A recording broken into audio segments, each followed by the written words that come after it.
The Abyss Order. Enemies of the human race.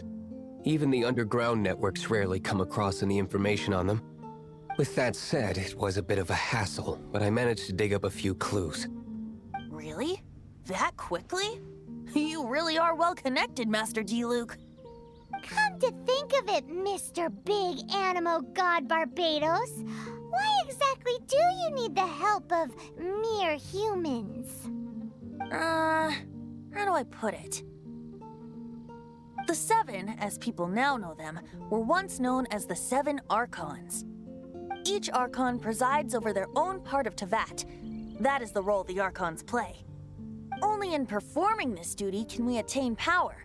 But I don't like the idea of ruling Mondstad, and I don't feel Mondstad would really like it either. Go forth and establish a city of freedom without rule. We have not forgotten Barbados' wish for Mondstad. Jean, you're such a devotee. Maybe someone got a little too free and is just too lazy to care. However it may have come to be, I haven't been back to Mondstad for an extended period of time. Without a doubt, I am now the weakest Archon among the Seven.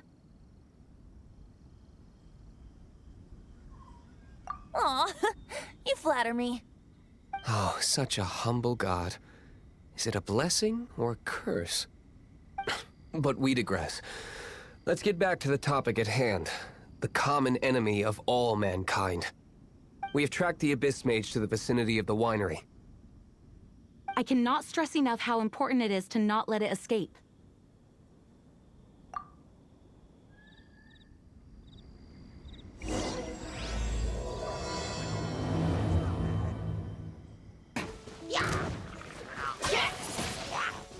Freeze!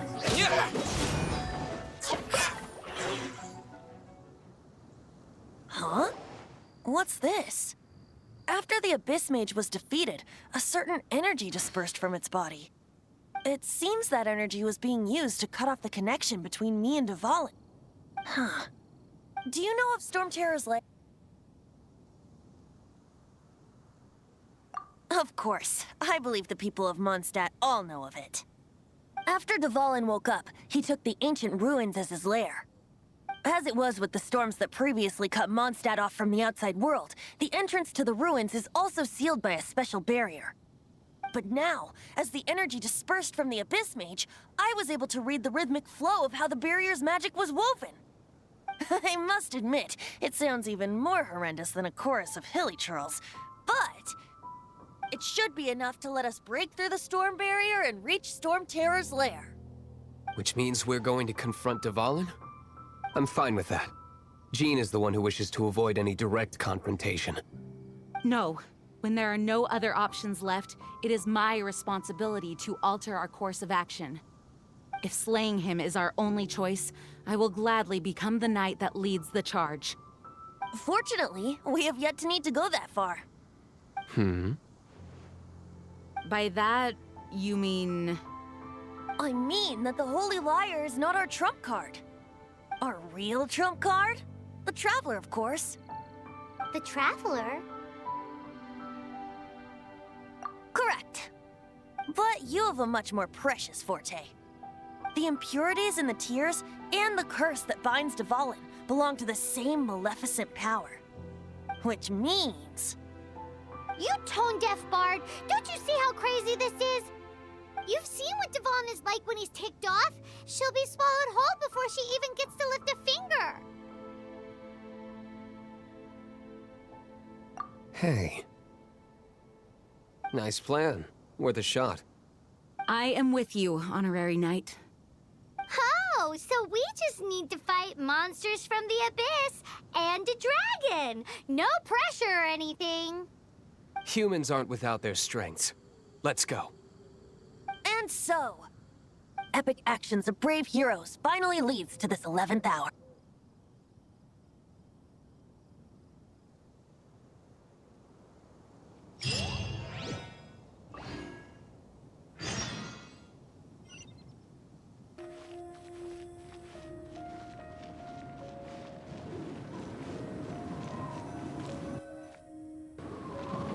It's a storm barrier. It looks so dangerous. Leave it to me. Although this wooden lyre is all I have. I don't need the lyre to break through this kind of storm wait, what is that?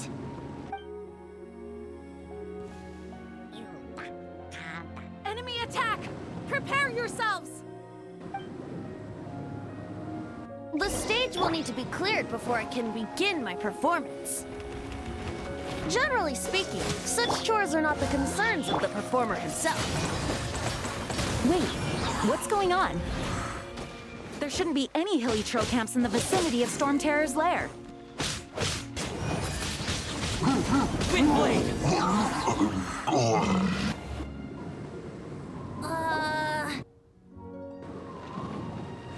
The hilly trolls usually do not venture into areas with high elemental concentrations. It puts a heavy burden on their bodies. The Abyss Order must be manipulating them behind the scenes, yet they shouldn't have been able to determine that we would come. They're presumably spreading their forces to halt our plans. Without further ado, I suppose I can play faster if my only audience is the wind.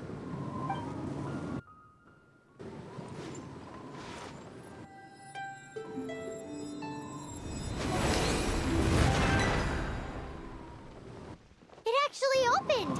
You're not entirely useless, tone-deaf bard. This is it. We are now entering Storm Terror's lair. Watch yourselves. Let's move.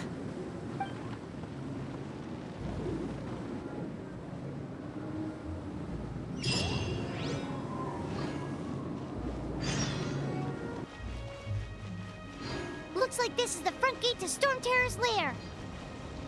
The gate is enormous compared to us. But still, Paimon wonders how Dvalin gets in there with a body that huge. He doesn't walk in, he flies in. Oh. You do have a point.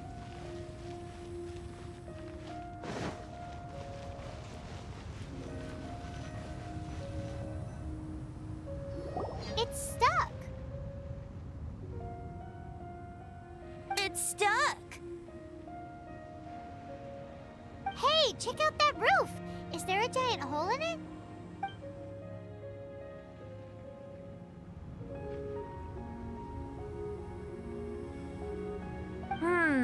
I suppose we could make use of that wind current.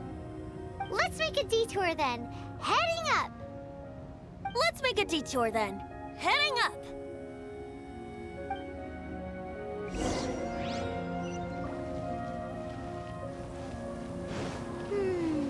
Do you think there will be abyss mages hiding in the ruins?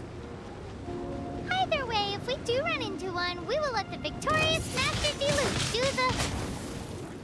Do not underestimate them just because I have beaten one of them before. I'm not boasting. I'm simply saying there is more to the Abyss Order than a few mages. Correct. That's why I tagged along after all. Well, that and also for your safety. Why am I so diligent? Too diligent for a poet, in fact. So says the person that made zero effort to search for the dragon tears and drank in the tavern all day. Paimon doesn't get it. What part of you is remotely diligent?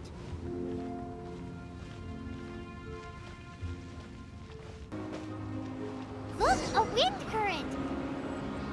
It might lead us to the top of the tower.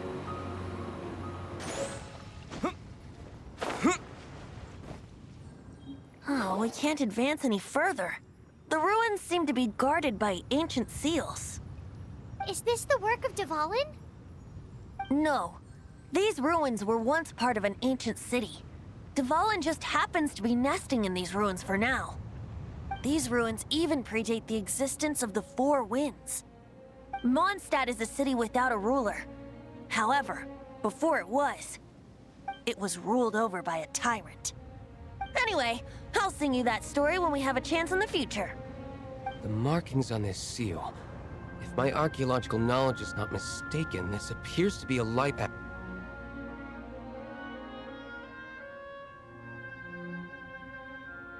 If we retrieve and reintegrate all the parts, we should be able to get it working. We should be close to completing the ceremony for this actuator. Let's put the last part back and see.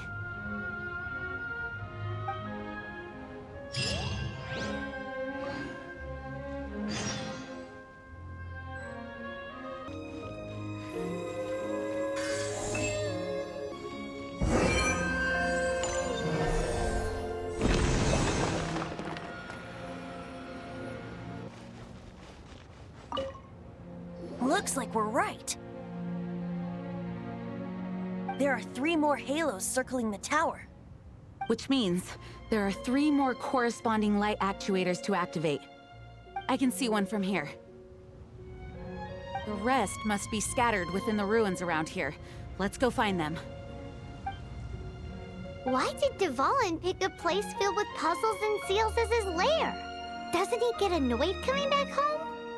He doesn't walk in. He flies in. You do have a point.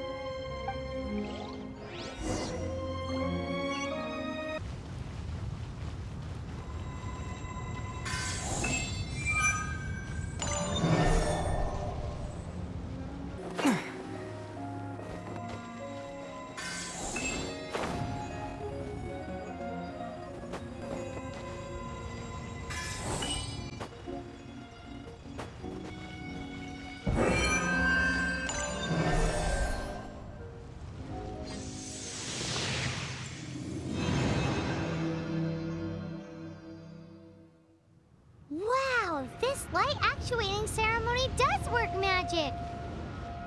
It looks like one of the 3 halos above has now become solid ground! Let's start looking for the next puzzle!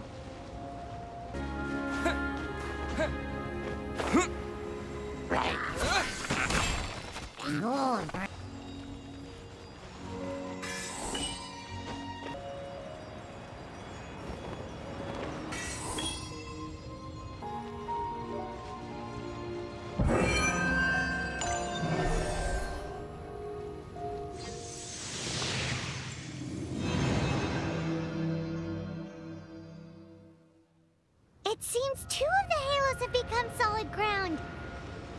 One more and the seals at the top of the tower will be broken.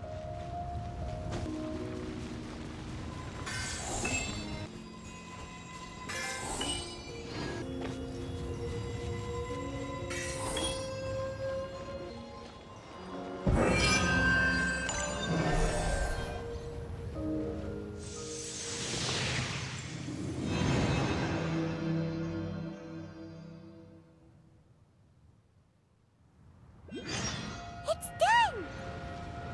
Paimon thinks we should venture onward from here.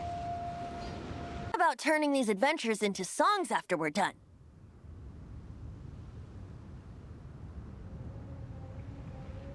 Hopefully, this song will be sung for years to come by the people of Mondstad, just like the legend of Vanessa. I have loved that song since I was small. How are you feeling today, Honorary Knight? I am completely prepared and fully confident that we can do this. Even Master D. accompanied us to the very end, despite only being an accidentally involved bystander. You shared your secret with me, and I only returned your trust to the same extent. As for Master Jean, responsibility perhaps. What about the tone-deaf bard? It's freedom. Freedom? When you first arrived at Mondstad, did no one tell you that Mondstad is the city of freedom? She really is a child of freedom. Mondstad is a romantic city without the reign of a king, and its citizens enjoy the most freedom amongst the 7 nations. I hope the dragon that once protected Mondstad will soon be free too. No one should have deceived him by telling him that Mondstad betrayed him. And no one should have told him that it was his eternal duty to protect the city. He has the right and freedom to choose his own way of life. Venti? Well then, traveler, may the thousands of years of wind that have blown through Mondstad go with you. Just like the last time, I shall channel animal energy for you.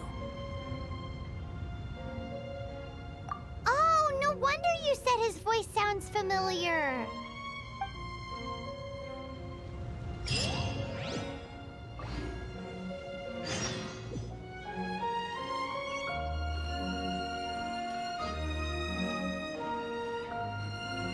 Look! There are two shiny spots on Dvalin's back! They appear to be poisonous blood clots that have coagulated on his wounds. The Abyss Order must have cursed the wounds. That's what's corrupting Dvalin's mind. To save Dvalin, we're going to have to get rid of those blood clots. Aim for those blood clots!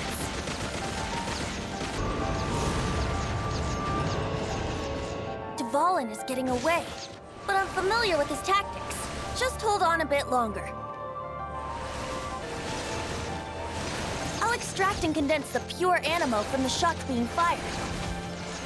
Shattering them will create acceleration currents. I can't control where they will appear, so keep your eyes peeled.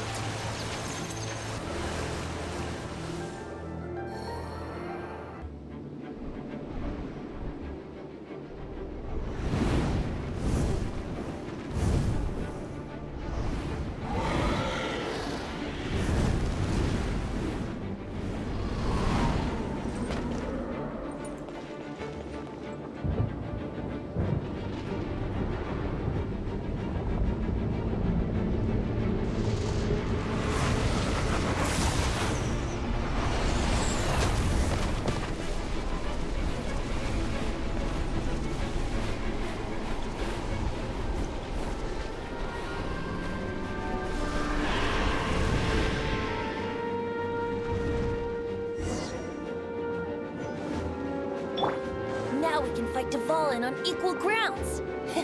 The grandest bard is here to help. But first, let me be clear. Even after hundreds of years without use, Dvalin's teeth and claws are still very dangerous.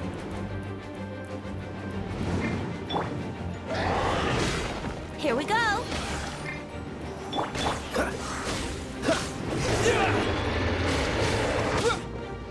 Now is our chance. Aim for the tainted blood clot on his neck. Goba, get them!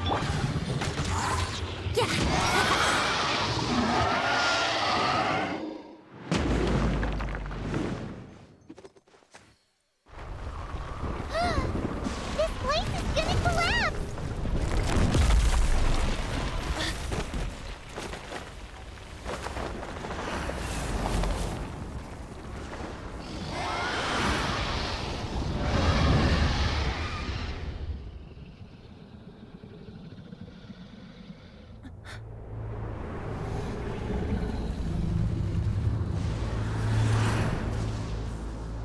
It's been a while since we flew like this together.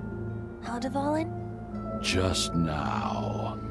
Why? Why did you not ask me to protect you like the last time? Me not wanting you to listen to the Abyss Order doesn't mean that you have to listen to me. Freedom, if demanded of you by an Archon, is really no freedom at all.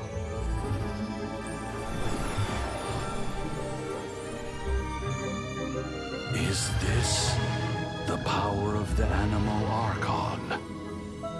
But I am no longer part of the Four Winds. Even if that's so, you still protected us regardless. Now spread your wings of freedom and go with my blessing.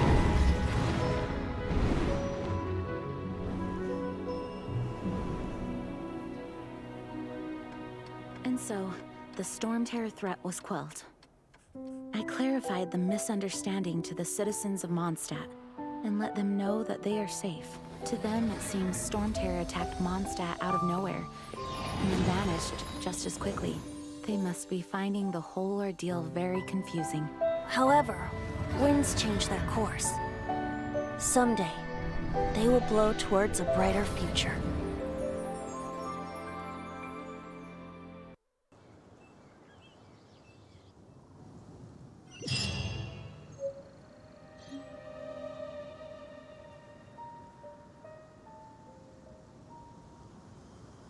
You guys are back!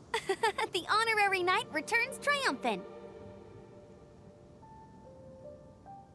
Yep, we're back from tussling with Dvalin. You just returned yesterday, right? Jean got back first, and she told us all about your heroic deeds.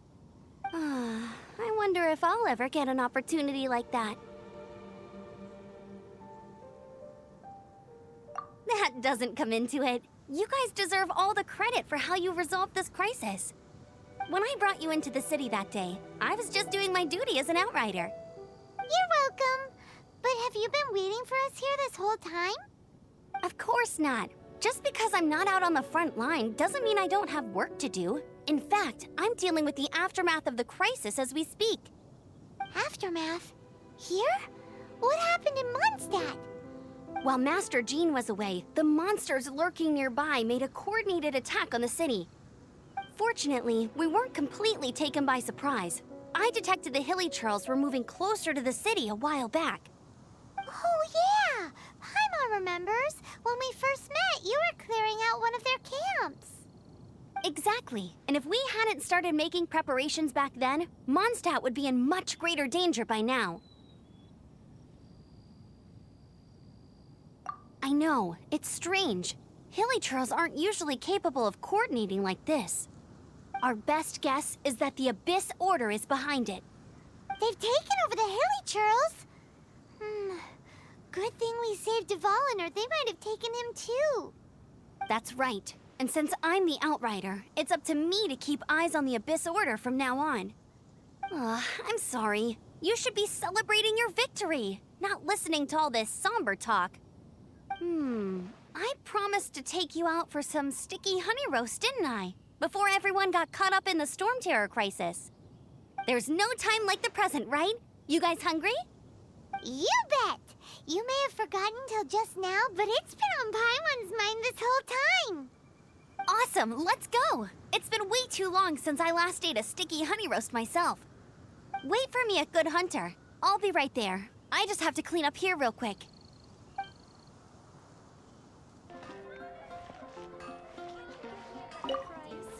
Here we go. This is it. Crisis, danger, the thrill of adventure. Adventurers Guild! Finally, our days of rescuing kittens and finding lost puppies are over! The age of adventure is upon us! Roll up, youngsters! Join the Adventurers Guild today! In this time of great upheaval, we must rally together, take on the dragon, and save our great city of Mondstad! What? What? The Storm Terror threat is resolved? I missed the acting clanmaster's speech? Storm Terror should have put up more of a fight. We didn't get to join in.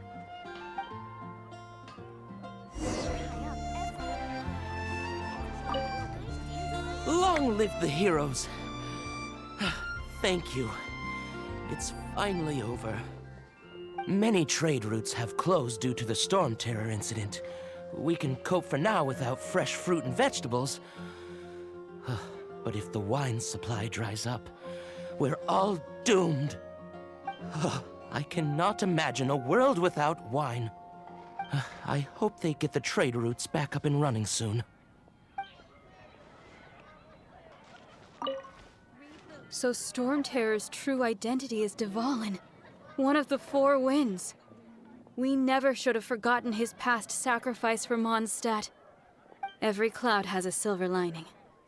We're fortunate that our relationship with the Dragon of the East didn't sour past the point of no return.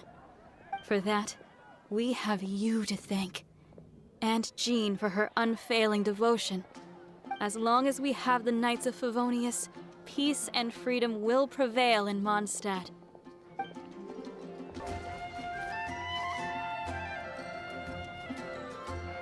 Greetings.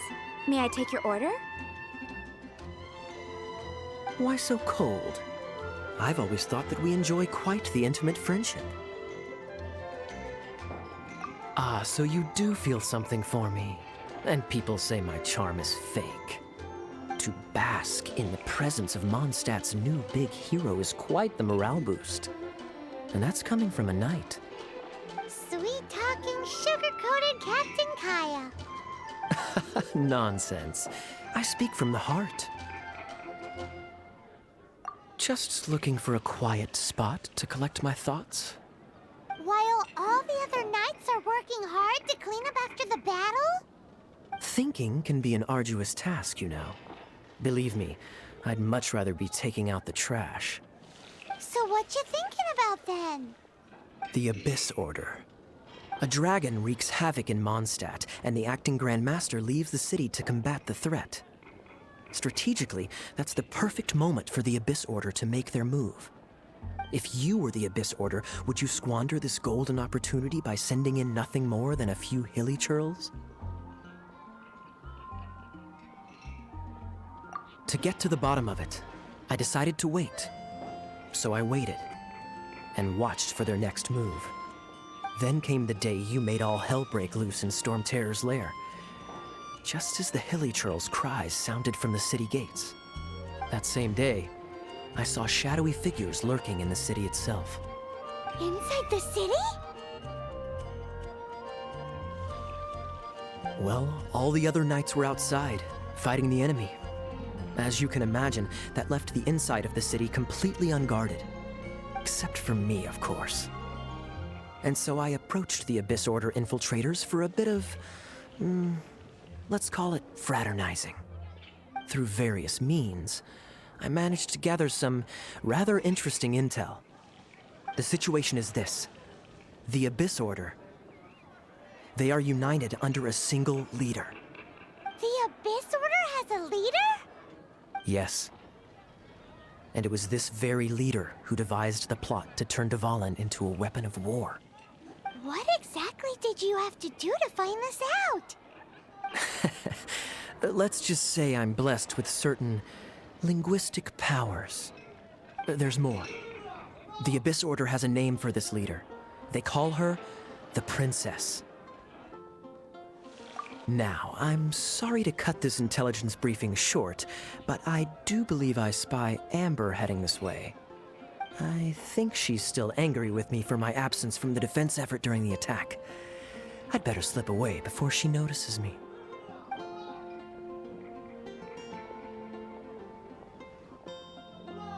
One minute I see Kaya, the next he's slipped away. Clear sign of a guilty conscience.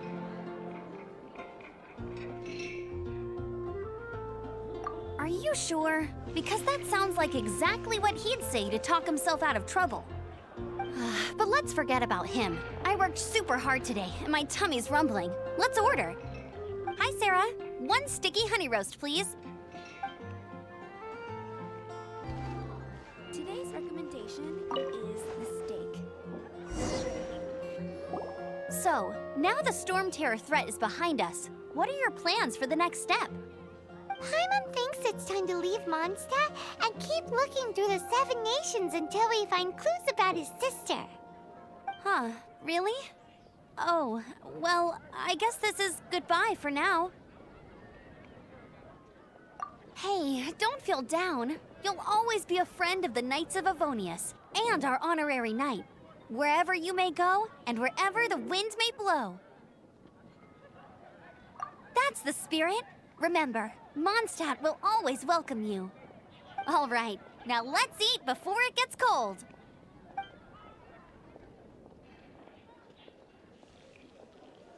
That was good. Note to Paimon, Amber's recommendations are worth the wait. Of course. Well, I don't trust myself in the kitchen. You can always trust me with the menu. Oh, I almost forgot to mention. Jean's waiting for you at the cathedral. It's something to do with the Holy Lyre de Himmel. You'd better head there now.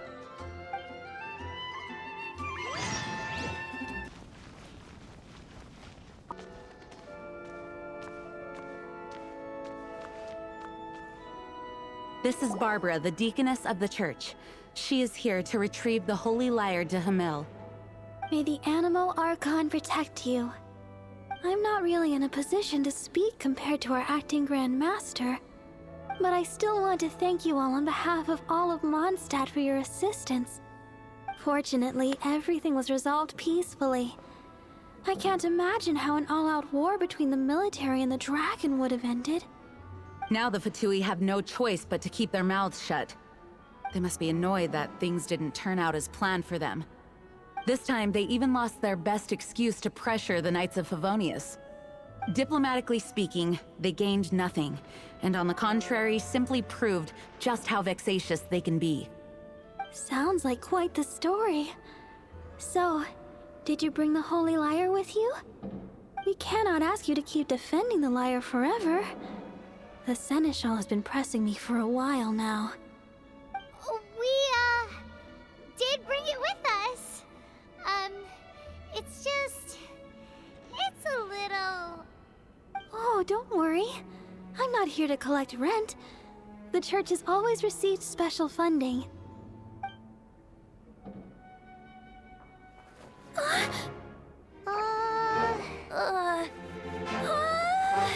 Holy Lyre! Lord Barbados!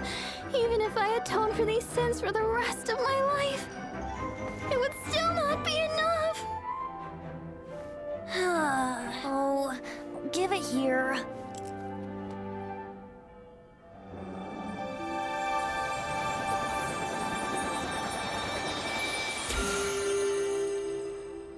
How could this Holy Lyre, but how? Huh? Let Paimon see! No. I don't know how you managed to fix it, but you'll never touch the lyre again! We, really should get going. That trick I used to repair the Holy Lyre. I mean, the magic I used isn't going to hold forever, you know. What? You tone-deaf bard! Hey, don't go!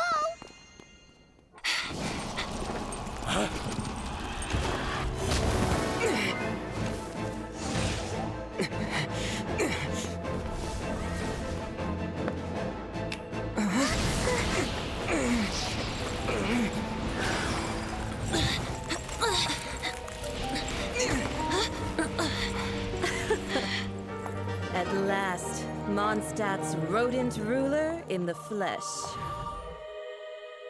Scurrying through the streets looking for leftovers? Mondstad calls this a god? Resident rodent beats invasive vermin. Don't you dare speak back to me, insolent bard. Absentee Archon of Mondstad. How impotent you've become. That smirk you wear looks out of place. Did you steal it from your master's face? Should have held your tongue.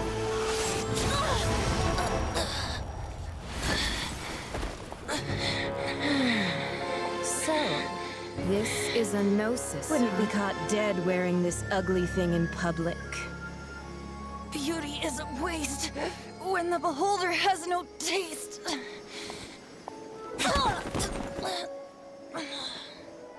Venti! Well, we have what we came here for. Come, before our dear Favonian friends arrive. Leave nothing for them to find.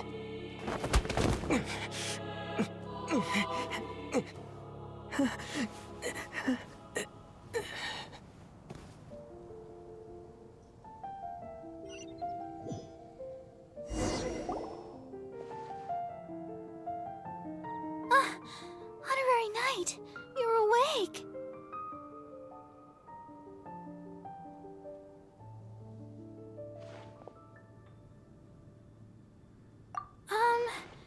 I wouldn't say he's all right, exactly. I found you lying unconscious outside the cathedral and used my elemental powers to heal you. That bard awakened first, but strangely, my healing powers had almost no effect on him. This is the first time I've encountered such a patient, but he just said, "It's completely normal," and then got up and left the cathedral. He left? Already? Where'd he go? The symbol of Mondstad's hero. That's what he said. I wanted to stop him, but Jean, I mean, Master Jean, said to let him leave. How strange. Paimon remembers Venti healing under that tree before. It's probably due to the connection between Windrise and the Animal Archon. Master Jean has figured it out as well, but we can't tell Barbara.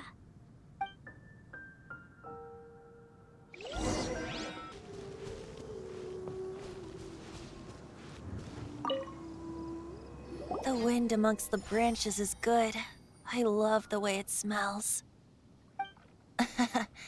I said the exact same thing last time. Why do I only say these things when I'm down on my luck? So you noticed.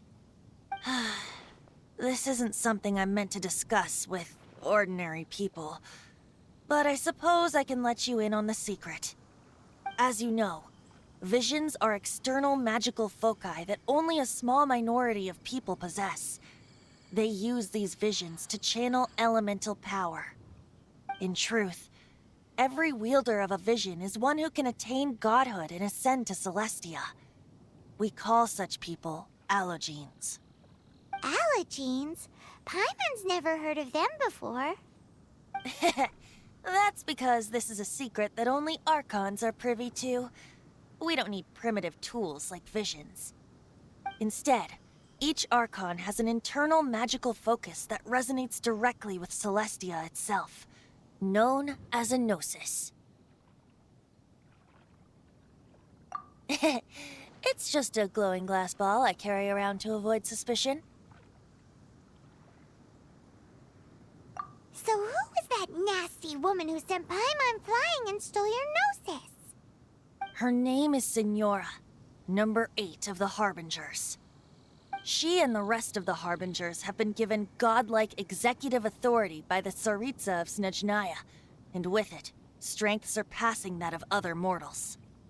The Tsaritsa of Snezhnaya? Isn't that... Indeed. She is one of the 7. The Tsaritsa who reigns from her winter palace, and the one person that the Fatui Harbingers all answer to. The 7 don't always get along well, but still. I never thought that she would plot to steal another Archon's gnosis. How should I put this? 500 years ago, I knew her well, but I can't say the same is true now. You see, a certain catastrophe happened 500 years ago, and after that, she cut off all ties with me. But we can save discussion of the Cryo Archon and the Fatui for another day. If you seek the rest of the 7, many difficulties lie ahead of you still. You should head for Mondstad's neighboring nation of Liyue. The Geo-Archon who reigns there, unlike me, administrates his entire region personally. He only descends once every year to give his divine predictions, which set the direction for Liyue for the rest of that year. Even so, it sounds like he works much harder than a certain someone, In any case, this year's Rite of Descension is soon to begin. If you miss it, you'll just have to wait another year. What? Oh, why didn't you tell us before? Well, then bye! We're going! One moment, Windborn Outlander.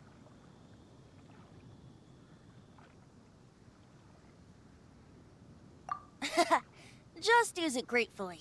Or, better yet, treat me to a glass of dandelion wine. Traveler, as you set off on your journey once again, you must remember that the journey itself has meaning.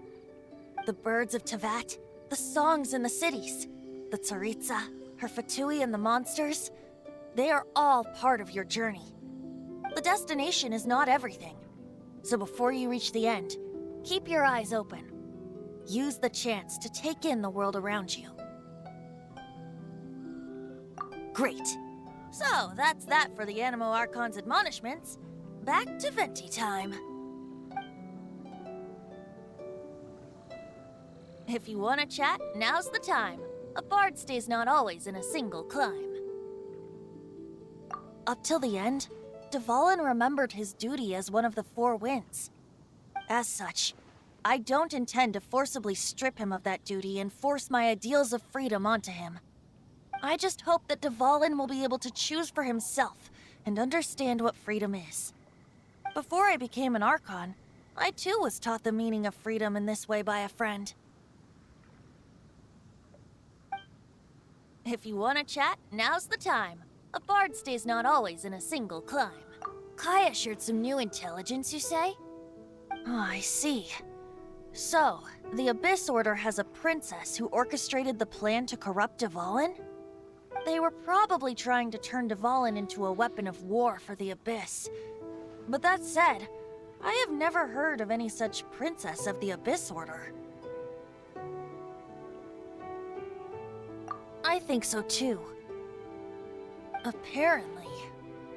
But how does a prince come out of nowhere and take command over the entire Abyss Order? If you want to chat, now's the time. A bard stays not always in a single climb. That Fatui lady didn't hang around, did she? She just grabbed your gnosis and left? She wanted to avoid any eyewitnesses from the Knights of Favonius. The slightest slip-up here would have destroyed the Fatui's diplomatic relations with the Knights. So they're just gonna keep acting like Mondstad's allies as if nothing happened? If only the 7 nations had banded together against the Abyss Order in the first place. The Fatui possess the strongest military among the 7 nations, yet they've used it to steal the Holy Lyre, covet the power of gods, and use Dvalin as a bargaining chip against the Knights. Speaking of the lyre, didn't Diluc say something like this before? He said that the Fatui could only run amok across the 7 nations and threaten the Knights because of the Harbingers. Yes. As I said earlier, the Cryo-Archon has given them authority and strength beyond that of other mortals. The Tsaritsa... I haven't seen her in 500 years. What is she thinking? What's her plan? Whatever the answer is, I have a feeling it's only going to make your search for the 7 all the more difficult. If you want to chat, now's the time. A bard stays not always in a single climb. As I said before, vision wielders are known as allogenes and may ascend to Celestia. A gnosis is a higher-order nexus of elemental manipulation and is emblematic of an Archon's status as one of the 7. But as for which of the 7 took your sister, I'm sorry, I don't know. Wait, as one of the 7, I'm not clear of suspicion yet either, am I? Hang on a hot second. Tone Deaf Bard is just one of Barbados' many incarnations. Who's to say that...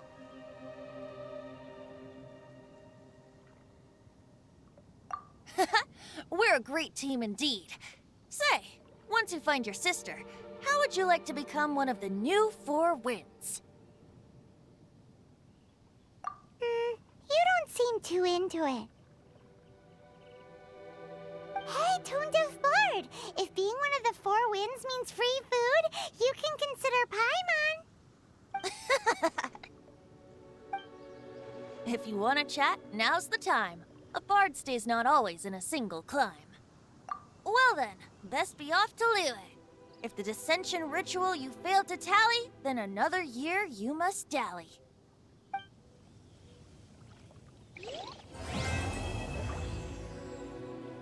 E finalmente chegamos ao ato 3, o ato final do prólogo, do início da história, que envolve a cidade de Mondstad e do Arconte Anemo. Que final de rato, né? Esse devemos concordar que foi uma das melhores cenas do jogo até agora, sem dúvida. Mas vamos lá. Ao retornarem para o vinhedo, o viajante e o Venti, a Jean, o Luke, a Paimon, todo mundo ali reunido, eles tentam encontrar uma outra forma de tentar salvar o Dvalin, já que não deu certo aquela primeira tentativa. Após derrotarem um outro mago do abismo que aparece por ali, o Venti tem uma ideia. Ele sente um poder diferente, ele sente emanado ali daqueles restos mortais do mago do abismo, ele sente uma energia na qual ele tem um insight de como ele pode tentar recuperar o Dvalin. Né? Então eles partem para onde o Dvalin provavelmente está escondido, né? A toca do Storm Terror, um local ali ao lado de Mondstad, onde provavelmente, até pelo nome, né? o Dvalin pode estar escondido. Após resolverem um puzzle ali e liberarem a entrada, eles finalmente confrontam o Dvalin. O viajante parte ao ataque, onde o Venti orienta ele que ataque especificamente nos coágulos que existem atrás do seu pescoço e nas costas do Dvalin, e ele faz exatamente isso. Ao terminar ali aquela primeira fase da luta, o Dvalin então volta para a torre e a gente, junto com todo o grupo, Venti, de Luke e a Jean, voltamos ali para a torre para uma segunda fase, uma segunda etapa daquela luta, né? No ar, voando, a gente destrói o coágulo das costas e agora faltava o coágulo do pescoço. Nós enfrentamos o Dvalin ali, pulando de plataformas em plataformas, tentando a melhor maneira de alcançar aquele ponto fraco para atacá-lo, e ao fazermos isso, nós vemos que de fato alguma coisa está acontecendo, algum efeito tem. E quando nós conseguimos enfim destruir aquele coágulo, o Dvalin cai desmaiado e todo aquele local começa a ruir junto, né? A equipe, o de Luke, a Venti, a Paimon, o viajante começam a cair daquela torre onde eles estavam enfrentando o Dvalin, e no momento de queda iminente, de morte iminente de todo aquele grupo, surge o Dvalin que salva todo mundo. Agora o Dvalin purificado, o Dvalin que o Venti conhecia, que o Barbatos conhecia, ele reconhece isso e salva ele, pegando todo mundo em suas costas e levando para um local seguro. O Dvalin enfim está purificado. Retornamos então à cidade de Mondstad, onde interagimos com a Amber, com Kaia e tudo mais, e descobrimos que a Jean está nos chamando na catedral. Nós vamos para lá. Ao chegarmos lá, nós tomamos conhecimento de que a Bárbara estava querendo a lira de volta, a lira sagrada, que tinha sido roubada no início de tudo, né, da história, e nós estávamos ali para devolver. Devolvemos a lira para ela. Ela observa que está totalmente destruída, né, daquele primeiro encontro com o Dvalin, e o Venti faz uma magia ali que mascara a aparência da lira, como se tivesse nova, restaurada, e eles saem dali correndo antes que a Bárbara descobrisse o truque que o Venti fez. Agora entra a parte mais dura, mais difícil, mais surpreendente, né? Inclusive, eu diria, dessa história toda, que quando eles saem da catedral, eles dão de cara com os Fatui, que estão dentro da cidade de Mondstad, em frente à catedral. 2 dos Fatui seguram o viajante e nós vemos se aproximando aquele personagem dito lá atrás, no meio do ato 2, a La Senhora. Ela é um dos 11 mensageiros Fatui, né? Nós vamos ter muito contato com esses tais mensageiros, e a La Senhora é o 8º mensageiro Fatui. E os mensageiros Fatui, claro, prestam obediência a Tsaritsa, que é a Arconte Cryo, lá da cidade de Snetsnaya, que provavelmente nós vamos levar muito tempo para chegar até lá, porque aparentemente nós vamos passando de cidade em cidade, encontrando Arconte por Arconte, até que enfim chegaremos na Arconte Cryo, que a história quer nos mostrar que é a antagonista, que é como se fosse a vilã de toda a história. Então nós assistimos, presenciamos nesse momento as cenas mais tristes, né, onde o Venti, o Arconte Anemo, é capturado pelo poder Cryo da La Senhora, onde ela prende ali os seus pés, ele fica imóvel, o Arconte Anemo capturado por um Fatui. Ela se aproxima dele e, pela insolência, ele toma um tapa na cara, um chute na costela e perde sua gnosis. Sim, o Arconte Anemo toma uma surra de um mensageiro Fatui. A La Senhora então consegue o que ela veio fazer ali, que era pegar a gnosis do Arconte Anemo. Aparentemente, esse é o plano dos Fatuis, que estão, por um diálogo mais ao final, nós vamos descobrir que eles estão espalhados por toda a Teyvat, né? Por todo aquele mundo, em todos os 7 reinos. Eles têm influência nos reinos de todos os Arcontes, e aparentemente o objetivo deles é pegar as gnoses dos arcontes. E a senhora consegue, até de maneira, eu diria, fácil, consegue tomar a gnoses do Venti. E o que é a gnoses? O Venti, vagamente, de maneira bem superficial, nos explica que a gnoses, ela é como se fosse uma ligação dos arcontes com Celestia, né? Que é como se fosse o céu, como se fosse o lugar celestial, onde todos os arcontes prestam algum tipo de obediência e de onde vêm os seus poderes, né? Os arcontes, eles não precisam de visões, né? As pessoas normais precisam de visões para canalizar a manifestação dos elementos. Os arcontes não precisam. Eles têm essas gnoses que fazem essa comunicação direta e canalizam interiormente o poder elemental para cada arconte, que é muito superior à simples visão de cada pessoa normal. E depois daquele momento ali, os Fatuis atacam o viajante, que cai desmaiado no chão, e ela vai embora vitoriosa, conseguindo o que ela queria, que era a gnoses do arconte Anemo.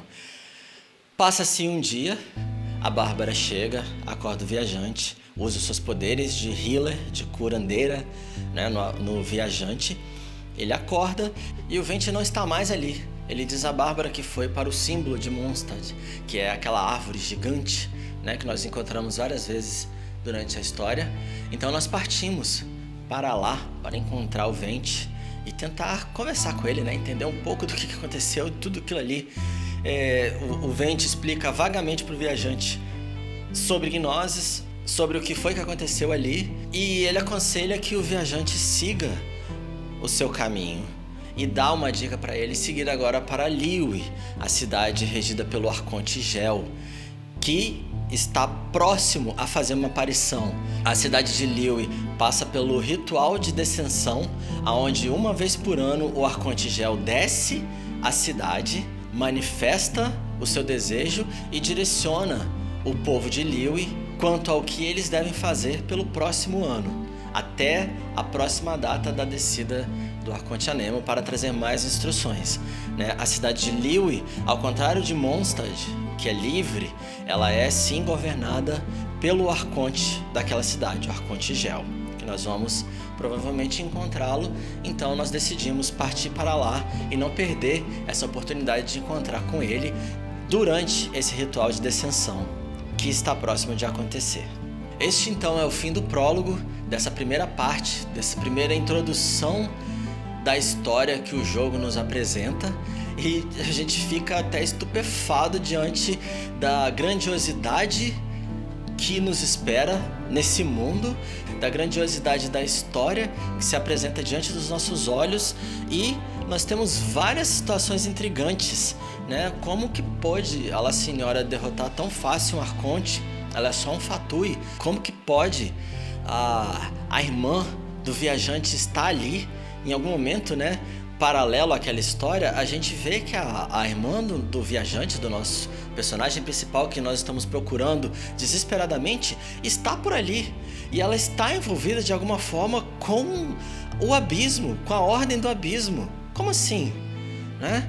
Todas essas e várias outras perguntas provavelmente vão ser respondidas à medida que a história avança.